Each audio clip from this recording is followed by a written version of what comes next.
Shabbat Shalom Umevorach. On se retrouve pour le Dvar Malchut de Parashat Shemot.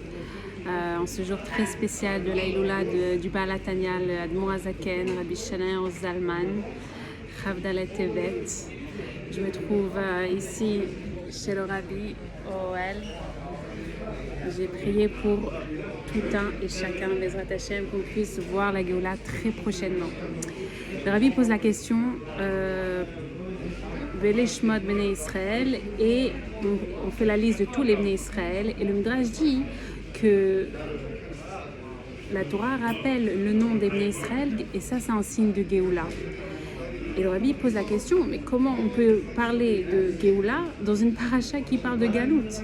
On parle de la Géoula seulement à la paracha de Bo, c'est dans 3 parachiotes. Comment on parle déjà de Géoula alors que dans cette paracha, on ne parle pas du tout de Géoula? Et la réponse est très simple, comme d'habitude, parce qu'en fait, la Galout, le fait que les Bnei Israël sont descendus en Mitzrayim, c'est déjà le début de la Géoula.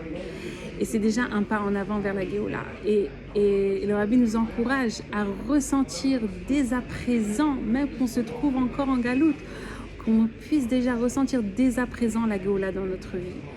Et qu'il n'y ait pas de hefsek entre, qu'il n'y ait pas de pause entre le moment qui a la galoute et le moment qui a la Géoula.